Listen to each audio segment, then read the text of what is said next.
नमस्कार दोस्तों, मैं डॉक्टर दक्ष।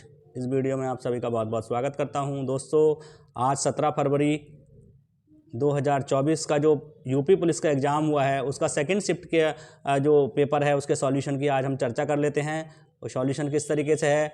इसका पहला प्रश्न है, उन गीतों के नाम बताइए जो राधा और कृष्ण के दिव्य प्रेम का गुणगान करते हैं और विशेष रूप से ब्रज में लोकप्रिय हैं। इसका आंसर क्या हो जाएगा दोस्तों? पहला ही उत्तर सही हो जाएगा इसका, रसिया। अगले प्रश्न की हम बात कर लेते हैं दोस्तों। यहाँ पर अगला प्रश्न है, वस्त्र मंत्रालय ने निम्नलिखित में से किसका उत्पादन करने वाले किसानों की सुविधा के लिए पाट मित्रों एप्लीकेशन लॉन्च की है? तो दोस्तों, वस्त्र मंत्रालय ने जूट पटसन के लिए जो पाट मित्रों एप्लीकेशन लॉन्च की है वो क्या है? जूट पटसन। इसका डी आंसर बिल्कुल सही हो जाएगा दोस्तों। अगले प्रश्न की बात कर लेते हैं, थंग का निम्नलिखित में से किस राज्य की सबसे लोकप्रिय कला शैली है? दोस्तों, सिक्किम की कला शैली है ये, बी आंसर इसका सही हो जाएगा। अगले प्रश्न की बात कर लेते हैं दोस्तों। अगला प्रश्न है, नर्मदा निम्नलिखित में से किस में मिलती है? दोस्तों, नर्मदा किस में मिलती है दोस्तों? अरब सागर में मिलती है, तो इसका डी आंसर बिल्कुल सही हो जाएगा, अरब सागर। अगले प्रश्न की बात कर लेते हैं। अगला प्रश्न है, हाल ही में विश्व के निम्नलिखित में से किस देश में तमिल कवि और दार्शनिक थिरुवल्लुवर की प्रतिमा का अनावरण किया गया है? दोस्तों, फ्रांस में किया गया है इसका अनावरण, तो हमारा आंसर क्या हो जाएगा? डी आंसर सही हो जाएगा बिल्कुल। क्या हो जाएगा? D answer, France. अगले प्रश्न की बात कर लेते हैं, 2016 के विमुद्रीकरण के समय निम्नलिखित में से कौन भारत के प्रधानमंत्री थे? दोस्तों, नरेंद्र मोदी जी थे, श्री नरेंद्र मोदी इसमें आंसर सही हो जाएगा। अगले प्रश्न की बात करते हैं दोस्तों, प्रभावती क्या है? प्रभावती गुप्त साम्राज्य के निम्नलिखित में से किस शासक की बेटी थी? दोस्तों, चंद्रगुप्त द्वितीय। ये क्या हो जाएगा इसका उत्तर? चंद्रगुप्त द्वितीय की बेटी थी। अगले प्रश्न की बात करते हैं दोस्तों, निम्नलिखित में से किसने संविधान के प्रत्येक पृष्ठ के किनारों बॉर्डर को डिजाइन किया था और इसे कलाकृतियों से सजाया था? दोस्तों, कौन थे वो? श्री नंदलाल बोस। इसमें डी आंसर इसका बिल्कुल सही हो जाएगा, श्री नंदलाल बोस। अगले प्रश्न की बात कर लेते हैं दोस्तों। अगला प्रश्न है, भारतीय राष्ट्रीय आंदोलन की निम्नलिखित में से किस घटना के बाद रविन्द्रनाथ टैगोर ने अपना दर्द और गुस्सा व्यक्त किया था और अपनी नाइटहुड की जो उपाधि दी गई थी उनको, उसका त्याग कर दिया था? दोस्तों, जलियांवाला बाग नरसंहार के बाद इन्होंने, रविन्द्रनाथ टैगोर ने अपना क्या करा था? गुस्सा व्यक्त किया था और इसको, नाइटहुड को क्या कर दिया था? वापस कर दिया था। तो उत्तर हो जाएगा इसका आपका जलियांवाला बाग नरसंहार। अगले प्रश्न की बात कर लेते हैं दोस्तों, नीली क्रांति निम्नलिखित में से किससे संबंधित? दोस्तों, मत्स्य पालन से और मत्स्य पालन उत्पादन से ये नीली क्रांति क्या है? संबंधित है। बी आंसर इसका बिल्कुल ठीक हो जाएगा।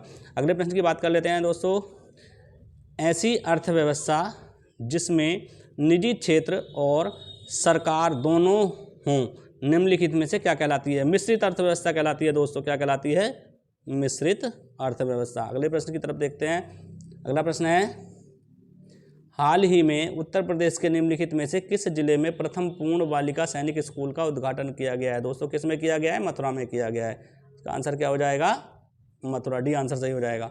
अगले प्रश्न की बात करते हैं, निम्नलिखित में से किस बैंक ने रुपे नेटवर्क पर भारत का पहला कॉर्पोरेट क्रेडिट कार्ड लॉन्च किया है? इंडसिंड बैंक। दोस्तों, कौन सा है? इंडसिंड बैंक। पहला ही आंसर इसका सही हो जाएगा। अगले प्रश्न की बात करते हैं, निम्नलिखित में से कौन टाटा स्टील लिमिटेड के संस्थापक थे? दोस्तों, सी आंसर सही हो जाएगा, सर जमशेद जी नुसरवान जी टाटा। क्या हो जाएगा? सी आंसर इसका सही हो जाएगा, सर जमशेद जी टाटा। अगले प्रश्न की बात करते हैं दोस्तों। अगला प्रश्न है, निम्नलिखित में से किस एप्लीकेशन का उद्देश्य नागरिक के डिजिटल दस्तावेज वॉलेट में प्रमाणिक डिजिटल दस्तावेजों तक पहुंच प्रदान करके नागरिकों का डिजिटल सशक्तिकरण करना है? दोस्तों, किसमें है? Digi locker. ये क्या है? Digi locker. सी आंसर इसका बिल्कुल ठीक हो जाएगा। अगले प्रश्न की बात कर लेते हैं दोस्तों। अगला प्रश्न है हमारा, वर्तमान में इलाहाबाद उच्च न्यायालय में न्यायाधीशों की स्वीकृत संख्या कितनी है? 160 है दोस्तों। बी आंसर इसका बिल्कुल ठीक हो जाएगा। अगला प्रश्न है, भारत की स्वतंत्रता के बाद उत्तर प्रदेश राज्य के पहले मुख्यमंत्री निम्नलिखित में से कौन थे? दोस्तों, श्री गोविंद वल्लभ पंत। डी आंसर इसका बिल्कुल ठीक हो जाएगा। अगला प्रश्न है, याया तसो भारत के निम्नलिखित में से किस राज्य केंद्र शासित प्रदेश में स्थित पहला जैव विविधता विरासत स्थल है? दोस्तों लद्दाख। क्या हो जाएगा इसका आंसर? लद्दाख। अगला प्रश्न है, उत्तर प्रदेश राजस्व संहिता 2006 के अनुसार राज्य सरकार प्रत्येक जिले में कितने कलेक्टर, इसमें सहायक या अतिरिक्त कलेक्टर शामिल नहीं है, नियुक्त करेगी? दोस्तों एक। कितना, कौन कलेक्टर? एक जिले पे एक ही कलेक्टर होगा। अगले प्रश्न की बात कर लेते हैं। अगला प्रश्न है, उत्तर प्रदेश की राज्य सीमा निम्नलिखित में से किस राज्य की सीमा को नहीं छूती है? दोस्तों कौन सा राज्य है? तेलंगाना का उत्तर प्रदेश के आसपास कोई भी मतलब नहीं है।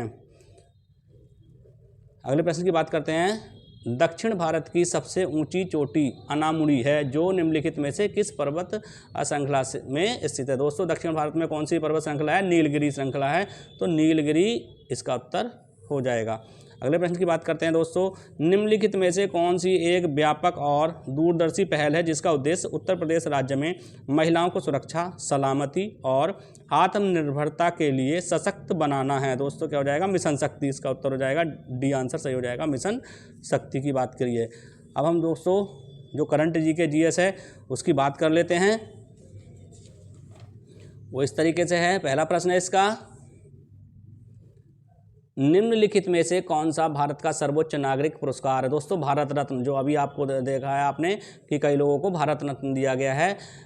किस किस को अभी भारत रत्न से नवाजा गया है? लाल कृष्ण आडवाणी को, और किसको? चौधरी चरण सिंह जी को, और एक स्वामीनाथन जी जो हरित क्रांति के क्या थे? जन्मदाता थे। उनको भारत रत्न पुरस्कार से अभी सम्मानित किया गया है। ये क्या है? भारत का सर्वोच्च नागरिक पुरस्कार है दोस्तों। अगला प्रश्न देखते हैं हम। निम्नलिखित में से किस दिन को भारत में संविधान दिवस के रूप में मनाया जाता है? दोस्तों इससे हमने पहली वीडियो में भी डिस्कस किया था कि 26 नवंबर को क्या करते हैं हम? संविधान दिवस के रूप में मनाते हैं। अगले प्रश्न की बात करते हैं। निम्नलिखित में से किसमें लैक्टिक एसिड होता है? दोस्तों दही में होता है लैक्टिक एसिड। डी आंसर इसका बिल्कुल राइट हो जाएगा। अगले प्रश्न की बात करते हैं। गोदान निम्नलिखित में से किस प्रसिद्ध लेखक द्वारा लिखा गया उपन्यास है? दोस्तों मुंशी प्रेमचंद का प्रसिद्ध उपन्यास है गोदान। इसका उत्तर हो जाएगा आपका मुंशी प्रेमचंद। अगले प्रश्न की बात कर लेते हैं दोस्तों। अगला प्रश्न है, 10 की जनगणना कराने की जिम्मेदारी निम्नलिखित में से किस मंत्रालय पर होती है? दोस्तों 10 साल में जो जनगणना कराई जाती है वो किसके द्वारा कराई जाती है? गृह मंत्रालय के द्वारा। पहला ही उत्तर इसका सही हो जाएगा। अगले प्रश्न की बात कर लेते हैं। राष्ट्रीय मानवाधिकार आयोग का मुख्यालय निम्नलिखित में से कहाँ स्थित है? नई दिल्ली में स्थित है दोस्तों। कहाँ है? नई दिल्ली। अगले प्रश्न की बात कर लेते हैं। साइबर क्राइम की शिकायत दर्ज कराने के लिए हेल्पलाइन नंबर क्या है दोस्तों? 1930 है। क्या है दोस्तों? 1930।